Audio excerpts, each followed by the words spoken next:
नहीं दूसरों को भी बर्बाद करके रख देती है।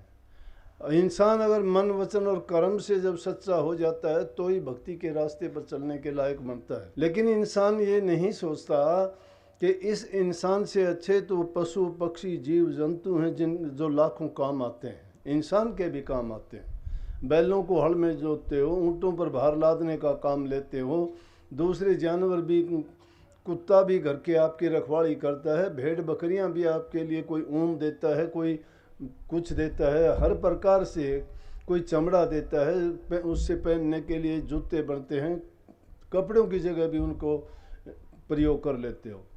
एक कवि हुआ है, उसने कही है, बहुत अच्छी बात कही। वो कहता है कि भाई किसी न किसी रूप में हर जीव जंतु की, किसी की चमड़ी, किसी के बाल, किसी की खाल, किसी के खुर, किसी के सींग काम आते हैं। लेकिन इंसान की कौन सी चीज़ मरने के बाद काम आती है बताओ? इंसान तो ये तक नहीं सोचता कि जब मुर्दा हो जाता है इसको शमशान घाट तक ले जाते हैं तो ये तो सोचते हैं हम मुर्दे को शमशान घाट तक लेके जा रहे हैं, लेकिन ये नहीं कि मरा हुआ इंसान और वो मुर्दा लाश भी आपको ये आईना दिखाने की कोशिश करती है कि इसी रास्ते पे तुम्हें भी कल को आना है। लेकिन जब इंसान इन चीज़ों को भूल जाता है और इन चीज़ों को भूलने के बाद फिर वो जो मन में आता है वही कर्म करता है, वही छल कपट बेईमानियाँ, वही चोरी, वही हेरा फेरियाँ, वही किसी को तकलीफ़ देना, किसी का दिल दुखाना, उन कामों में तभी वो फिर से व्यस्त हो जाता है। वो सोचता ही नहीं है कि ये दिन एक दिन तेरे साथ भी होगा, नहीं मानता।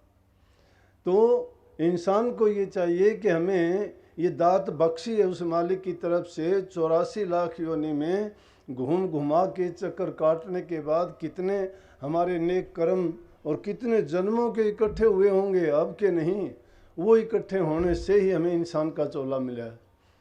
फिर भी नहीं समझ आती है, लेकिन चलो नहीं समझ आती, इंसान भूल जाता है, परंतु कोई चेताने वाला और जगाने वाला आता है तब भी नहीं जागते हैं। फिर भी ये सोचते हैं कि चलो अभी टाइम है, अभी वक्त है, कर लेंगे, ये कर लेंगे, वो कर लेंगे, तब कर लेंगे, नहीं कर सकते। इसीलिए इंसान का जब तक जीवन है तब तक उसको सोचना चाहिए कि नेक कर्म करे। उसको पता नहीं है कि नेक की कर्म करने से उनको कितना फ़ायदा मिलता है। अगर पहले वाले आदमी नेकी करके नहीं जाते तो हमें भी कुछ नहीं मिलता यहाँ पे। लेकिन नेकी जो करते हैं उनकी की हुई चीज़ का, उनके कर्म का जो कर्म फल है उस